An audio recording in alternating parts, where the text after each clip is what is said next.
بسم اللہ الرحمن الرحیم۔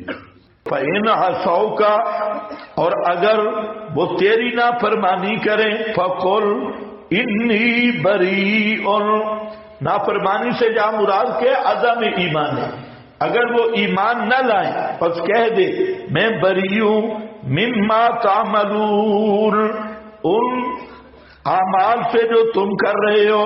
تو یہ بھی ادب ہے دائی کا کہ مشرکین اور مبتدئین اور ان کے اعمال اور ان کی مجالس اور ان کے اقوال اور ان کے ساتھ اختلاط سے دور رہے۔ کم مشکل، کیونکہ سیاسی پروٹوکول سے نہیں رہتا، اس لیے سب کے ساتھ بیٹھنا پڑتا ہے، مجبوری ہے، مجبوری نہیں، یہ تھوڑی سی خنزیری ہے، ہاں مجبوری نہیں ہے۔ میں کہتا ہوں جس کو اللہ نے قرآن کی دولت دی ہے نا، اس کی کوئی مجبوری سیاسی نہیں، کوئی مجبوری نہیں۔ قرآن سے بڑی عزت والی کتاب نہیں، اور جن کو اللہ نے قرآن کے ذریعے عزت دی انہیں کیا ضرورت ہے کسی کے بوٹ پالش کرنے کی؟ انہیں کیا ضرورت ہے کسی کے پاس جانے کی؟ تو یہ جو خان ہے، یہ خان صاحب ہمارے خان ہیں، ہمارے پڑوسی ہیں۔ تو ایک دفعہ ان کے بڑے قریبی ساتھی ہیں، انہوں نے بڑا زور لگایا کہ خان صاحب کہہ رہے ہیں کہ آپ سے ملاقات کرنا چاہتی ہیں۔ ایک دفعہ ہماری ملاقات ہوئی، وہ کسی اور سلسلے میں تھی، اس وقت یہ وزیر اعظم نہیں بنا تھا، تو مجھے کہتے ہیں کہ آپ کو ہم اپنی وہ علماء ونگ کا اس کا پتہ نہیں کیا صدر بناتے ہیں، اصل معاملہ اس کا کوئی اور تھا۔ تو میں نے کہا بھائی مہربانی، آپ کی علماء ونگ کے لیے بے ایمان بننا شرط ہے۔ تو بہت ہنسا۔ تو خیر بعد میں اس کے ساتھیوں نے کہا کہ خان جی ہمارے پڑوسی ہیں، آپ کے وزیر صاحب کا وزیر اعظم، ہاں ان کے یہ میاں والی اور ان کا گھر اور ہمارے گھر میں تقریباً 65-70 کلومیٹر کا فاصلہ ہے، تو یہ وہی ان کا ایریا ہے، اور ہم ان کے جتنے ساتھی ہیں وہاں میاں والی وہ ہمارے ساتھی ہیں۔ تو ساتھی کا مطلب یہی ہے کہ درس بیانات وہاں ہوتے ہیں۔ ابھی ان کے بعد بھی عمران خان کے کالج کے ساتھ ہمارا جلسہ ہے۔ تو کئیوں نے کہا کہ آپ کی ملاقات، حالانکہ خان کی ملاقات بہت مشکل ہے۔ میں نے کہا بہت مہربانی۔ کہتے ہیں نہیں جی ان کا کوئی ذاتی کام ہے، دفعہ ذاتی کام کے بچے کوئی ملاقات نہیں۔ تو یہ کیا ہے؟ خان کی ملاقات تو کوئی اللہ کی ملاقات وہ تو وہ مزیدار ہے۔ خان کیا چیز ہے؟ اب نواز شریف کو آدمی دیکھے تو اگر وہ تم کسی بندر کا فوٹو دیکھے، شہباز شریف سے ملاقات، مریم نواز سے ملاقات، فلاں، تو یہ ملا کو جب چسکا پڑتا ہے نا، ملا تب بے ایمان ہوتا ہے۔ سیاسی مجبوری ہے۔ کیا مجبوری ہے سیاسی؟ کون سی سیاسی مجبوری؟ تو اس لیے انی بری مما تعملون، اہل باطل سے برات کرنی ہوگی۔ اور یاد رکھو اس وقت کا جو بت ہیں ان میں سے ایک بڑا بت جمہوریت ہے، صنم اکبر، اور اس زمانے کا ہوبل وہ جمہوریت ہے۔ اور جو لوگ جمہوریت کو دین سمجھ کے مطمئن ہیں اور اس کی ترغیب دے رہے ہیں، چاہے وہ فضل الرحمان کی شکل یا کوئی اور شکل ہو، تو ایسے لوگوں کے بے ایمان ہونے میں کوئی تردد والی بات نہیں ہے۔ جمہوریت یہ دین ابلیس ہے، دین محمدی نہیں، اور یہ دین طاغوت ہے، دین محمدی نہیں۔ اور یہ حیرانگی کی بات ہے، پہلے بھی میں نے آپ کو بتایا کہ جمہوریت کے کفر اور دین طاغوت ہونے پر ساری امت متفق ہے۔ امت سے مراد بریلوی بھی، بریلی شریف کا فتاوی میرے پاس موجود ہے. اچھا دیوبندی بھی، اچھا دیوبندی للڑوں میں بھی، دیوبندی للڑوں کی دونوں قسمیں، مولوی بھی اور صوفی بھی. حتیٰ کہ یہ جو پیر مختار الدین تھا علیہ ما یستحقہ، اس نے بھی جمہوریت پہ لکھا کہ یہ کفر ہے. اور پیر ذوالفقار صاحب علیہ ما علیہ، اس نے بھی بڑی تفصیل سے لکھا کہ جمہوریت کفر ہے، اور 17-18 ایسے لکھی. اور اہل حدیث نے بھی لکھا. اہل حدیث کی بہت ساری کتابیں آ چکی ہیں. دیوبندی ہمارے حضرت سید عنایت اللہ شاہ صاحب، حضرت شیخ القرآن قاضی شمس الدین سب نے لکھا، شیخ پن پیر اور شیخ بدیع اللہ کابل گرامی رحمت اللہ علیہ اور سلطان غنی عارف شہید رحمت اللہ علیہ، انہوں نے یہ مسئلہ بیان کیا. تو اشاعت التوحید ہو یا دیوبندی جماعتیں ہوں، بریلوی، اہل حدیث، سب اس نقطے پہ متفق ہیں کہ مفتی کہ جمہوریت کفر ہے اور یہ کفریہ نظام طاغوتی نظام ہے. اور اس کا اب آپ دیکھ رہے ہیں نتیجہ، درخت کا نتیجے سے پہچانا، پھل سے نتیجہ نکلتا ہے. اس کا نتیجہ جمہوریت کا کیا ہے کہ امریکہ اور یورپ، یہ چند جو بڑے ہاتھی ہیں، بڑے خنزیر، یہ پوری امت کو تگنی کا ناچنا چاہ رہے ہیں. اور اسی یہ جمہوریت کی کفریات کا نتیجہ ہے کہ پاکستان اور افغانستان کی لڑائی ہو رہی ہے. ان کو آپس میں لڑا دیا کیونکہ اوپر آرڈر آ گیا نا، ضروری مسئلہ ہے. اور ادھر ایران صرف بہانہ ہے. ایران پہ اسرائیل اور امریکہ اب کر کیا رہے ہیں کہ انہوں نے بڑا طریقہ اختیار کیا. پہلے سارے عرب ممالک میں انہوں نے اپنے اڈے قائم کیے، اور پھر امریکہ کے اڈے، اسرائیل، اس نے ابھی جو چال چلی اس کا مقصد کہ غزہ سے توجہ ہٹ جائے اور ایک امن کمیٹی بنا دی. تو اب غزہ میں دھڑا دھڑ پھر اسی طرح ظلم ہے، نہ میڈیا پہ ہے نہ کوئی پوچھنے والا ہے غزہ والوں کو. تو ایران کی جنگ، اب ایران کی جنگ میں کیا ہوا کہ ایران نے عرب ممالک میں جتنے عرب ویسے بھی ہے تو عرب کا دشمن ایران، فارسی شروع سے دشمن ہے. اب لڑائی جس کی امریکہ اور اسرائیل سے ہو رہی ہے، اور بمباری اور میزائل سعودی عرب میں جا رہی اور قطر میں جا رہے ہیں. متحدہ عرب امارات یعنی عرب کنٹری میں بمباری وہاں ہو رہی ہے، میزائل اس کے ادھر جا رہے ہیں. لڑائی اسرائیل امریکہ سے اور میزائل کعبہ کی طرف جا رہے ہیں. یہ بات بھی سمجھنے والی ہے. اسلامی جمہوریہ ایران، ادھر بھی اسلامی جمہوریہ ایران.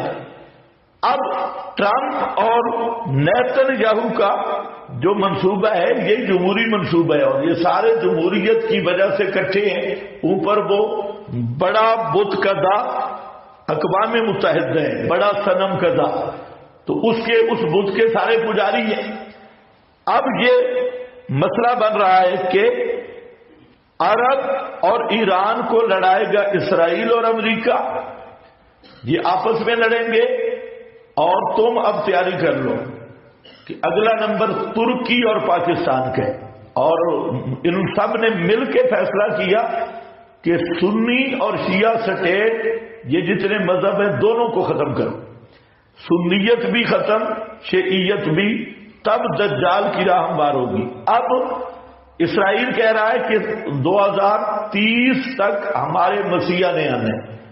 انہوں نے وہ گائے بھی کٹھی کی ہوئی ہے، لال بچڑا، وہ ابھی بوڑھا ہو رہا ہے، اس کو بھی ذبح کرنا ہے. اور اب بہت جلد مسجد اقصی کو شہید کر کے وہ اپنا وہ بنائیں گے جو ان کا ٹرمپ کا منصوبہ ہے. اور اب اگلا نمبر آپ بالکل تیار ہو جائے، پاکستان کا اور ترکی اور پھر سعودی عرب ہے، اور وہ علاقے واپس ہونے اور گریٹر اسرائیل ہے. تو ان کا یہ سب کیا ہے؟ اس جمہوریت کی لعنت کہ ان کو سیاست میں اپنا غلام بنا لیا، اور غلام کرنے کے بعد اب یہ سارے ان کے بردے جیسے وہ کرواتے ہیں اسی طرح کرتے ہیں، جیسے وہ کہتے ہیں اسی طرح یہ کرتے ہیں. یہ جمہوریت ہے. اور اب تو خیر مولانا کہہ رہے ہیں جمہوریت ختم ہو گئی، اللہ کرے ختم ہی ہو جائے. فَإِنْ عَصَوْكَ فَقُلْ إِنِّي بَرِيءٌ مِّمَّا تَعْمَلُونَ. برات پر بڑا مسئلہ ہوتا ہے، مشکل کھاتا ہے سب سے بائیکاٹ اور سب مشرکوں سے برات. اچھا، مشرکوں سے برات کا یہ معنی بھی آپ نے غلط سمجھا ہے کہ جو غیر حربی مشرک ہیں آپ ان کو مل بھی سکتے ہیں اور ملنا چاہیے بھی، ان کو دعوت دیں، ان کے ساتھ دنیاوی معاملات میں بھی برات نہیں. اور جہاں مما یہ کیا ہے؟ تعملون، دینی معاملات میں آپ شرکت نہیں کر سکتے مشرکین کے، اور ان کے ساتھ محبت اور مودت کا تعلق نہیں رکھ سکتے. میں نے آپ کو پہلے سورۃ آل عمران میں بتایا کہ ایک محبت اور مودت ہے اور ایک کیا ہے؟ مواسات ہے. مواسات تو یہ دنیاوی جو امور ہیں ان میں آپ مل بھی سکتے ہیں، دکانداری معاملات، اور ان کے جو مذہبی رسومات ہیں، جب مذہب کی تائید ہے یا شعار المشرکین ہے ان سے بائیکاٹ کرنا ہے. اور یہاں پر بھی افراط تفریط ہے. کئی ہمارے ایسے بھی حضرات ہیں جو یہ سمجھ کے مشرک کو دیکھیں گے دور بھاگیں گے اور ادھر دور بھاگیں گے. بھائی دعوت کون دے گا؟ دعوت دینی ہے. اس برات کا مطلب کہ کھل کے کہو کہ ہمارا اپنا عقیدہ کھل کے بیان کرو، اور ان کو بھی کھل کے بتاؤ کہ یہ کام تمہارا ٹھیک نہیں، اور انہیں دعوت دو. تو یہی برات ہے. باقی مودت محبت نہیں کر سکتے، جس کو موالات کہتے ہیں. جہاں دنیاوی کاروبار یا دنیاوی چیزیں ہیں امور، اس میں اختلاط صرف حربی مشرکین کے ساتھ بنا ہے. جو آل حرب ہیں آپ کے ساتھ برسر پیکار ہیں اور جن کے ساتھ جنگ ہو رہی ہے، تو وہاں بھی شرائط ہے. اگر ان کے ساتھ لین دین اور دنیاوی کاروبار وہ مسلمانوں کو نقصان کا باعث بن رہا ہے تو پھر یہ بائیکاٹ ہوگا. تو جہاں بائیکاٹ سے مراد دینی بائیکاٹ ہے. سمجھ گئے میری بات؟ ہاں، مشرک جب بنتی کو ختم بخاری پہ بلانا اور پروٹوکول دینا، ایک ہے اس کو بلا کے ساتھ بٹھا دو اور مسئلہ بیان کرو، یہ ٹھیک ہے. جب اس سے اپنی تائید کرواؤ یہ بھی ٹھیک ہے، لیکن اس کو باپ بنا کے بٹھانا، تعظیم توقیر، تو یہ اختلاف ہے.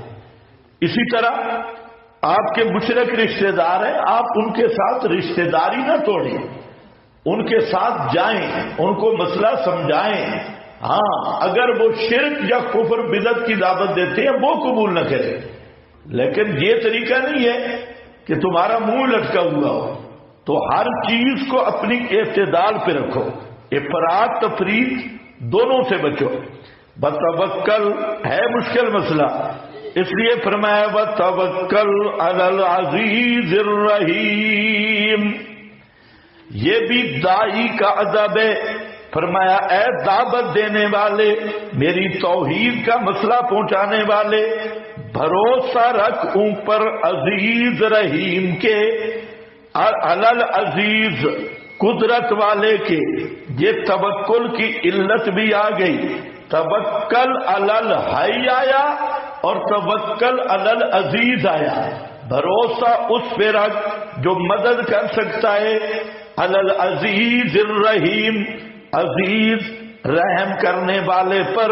الذی جراک حین تقوم، الذی جراک وہ ہستی جو دیکھتی ہے تجھے، حین تقوم جب آپ کھڑے ہوتے ہیں. یعنی العزیز بھی ہے، غیب دان بھی ہے. العزیز بھی ہے اور بولتے کیوں نہیں، غیب دان بھی ہے.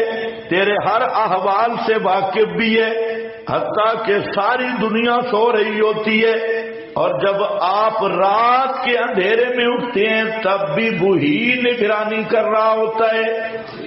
تو اس لیے اسی پہ بھروسہ رکھ۔ العزیز وہ غالب ہے، الذی جراک عالما، جہاں رویت علمی ہے، وہ ذات جو جانتی ہے تجھے جس وقت آپ کھڑے ہوتے ہیں، ہی نہ تقوم عام ہے عموم احوال، بالخصوص تہجد کے وقت، بتقلبک اور پھرنا تیرا، پلٹنا تیرا، پھر ساجدین سجدہ کرنے والوں میں، پھر ساجدین سمجھ گئے، سجدہ کرنے والوں سے مراد کون ہے؟ اصحاب رسول۔ ساجدین کون ہے؟ رات کو تہجد پڑھنے والے۔ تو نبی کریم علیہ السلام خود بھی اٹھتے اور صحابہ کرام جب تہجد پڑھتے تھے تو ان کے خیموں سے آوازیں ایسے آتی تھی قرآن پڑھنے کی، اور ان میں کئی بڑے خوش اعلان تھے۔ پھر آپ چکر لگاتے گھروں کا گلی سے کہ کیسے مزے سے قرآن پڑھ رہے ہیں۔ پھر ایک دن آپ گزرے تو حضرت عمر نے سپیڈ لگائی ہوئی تھی، صحیح اونچا اونچا قرآن پڑھ رہے تھے اور پورے مستی میں تھے، اور حضرت ابوبکر صدیق آہستہ آہستہ پڑھ رہے تھے۔ آپ نے صبح فرمایا حضرت عمر کو کہ آپ ذرا آہستہ پڑھیں، اور کہتے ہیں یا رسول اللہ میں شیطان کو بھگا رہا تھا، شیطانوں کو، تو فرمایا آپ تھوڑا آہستہ سپیڈ کریں، اور حضرت صدیق کو فرمایا آپ ذرا اونچا پڑھیں۔ تو حضرت صدیق کہتے ہیں جی میں تو اللہ کو سنا رہا تھا، مناجات کر رہا تھا، فرمایا آپ تھوڑا اونچا۔ یہ ہے الساجدین، تہجد پڑھنے والوں کے اندر تیرا پھرنا، توکل۔ اب خیال کرنا بات توکل کی ہے۔ ایک صفت آئی کہ العزیز ہے، دوسری صفت یراکا، اور بھائی یراکا وہ اللہ ہی جانتا ہے تیرے احوال، اس لیے بھروسہ کس پہ کر؟ اللہ پہ۔ اور تیسری صفت آئی انہ هو السمیع، انہ هو السمیع، اس لیے کہ صرف اللہ ہی سمیع ہے اور کوئی سمیع نہیں۔ انہ ہو ضمیر فصل اور حسر بتا چکا ہوں پہلے، انہ هو السمیع العلیم، بے شک وہی اللہ ہی سننے والا، العلیم جاننے والا ہے۔ سمجھ گئے میری بات؟ یہ کیا ہے؟ علت ہے توکل کی، توکل علی العزیز، اور کبھی قرآن اسی مضمون کو تعبیر کرتا ہے توکل علی الحی۔ علی الحی کہا تو تینوں صفتیں آ گئی، تینوں، الحی العلیم بھی آ گیا، الحی السمیع بھی آ گیا، الحی العزیز بھی آ گئی۔ سمجھ گئے میری بات؟ تو حی میں تینوں صفتیں جمع ہیں، اس لیے فرمایا مردہ نہیں سنتا، جب نہیں سنتا تو نہیں جانتا، تصرف بھی نہیں کر سکتا، تو جامع لفظ فرمایا توکل علی الحی الذی لا یموت، اس زندہ پہ بھروسہ کر۔ اب الحی کا کیا معنی ہوگا؟ بولو بس، ابھی کیا ہوگا؟ الحی المتصرف، الحی العلیم، الحی السمیع، یہ تینوں چیزیں آئیں گی۔ تو کیا ہے؟ توکل، توکل علی العزیز، اور بھروسہ رکھ عزیز پر۔ توجہ ہے، ایک بات میں بتا دوں، توکل کس کو کہتی ہے؟ تحت الاسباب یا فوق الاسباب؟ توکل کس اعتماد کو کہتے ہیں؟ کیا دلیل ہے؟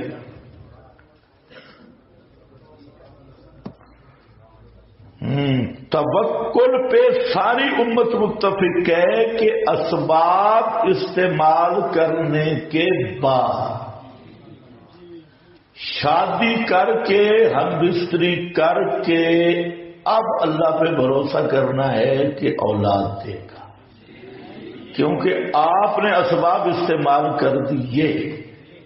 اب آگے پانی سے اگلی کاریگری اس کی مرضی ہے، چاہے وہاں اسے ختم کر دے یا اس سے کوئی نتیجہ برآمد کرے۔ تو توکل اس کے بعد، ہاں یہ نہیں ہے کہ شادی کی نہیں اور انتظار کر رہا ہے بچہ پیدا ہونے، تو یہ توکل نہیں، یہ حماقت ہے، جہالت ہے۔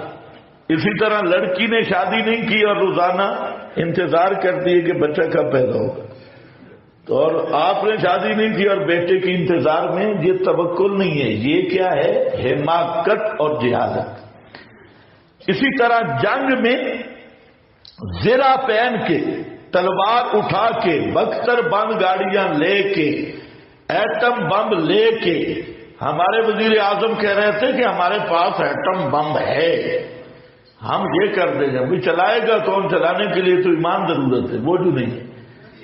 اچھا، بہرحال یہ سارے ہتھیار استعمال کر کے نتیجہ کس کے حوالے کرنا ہے؟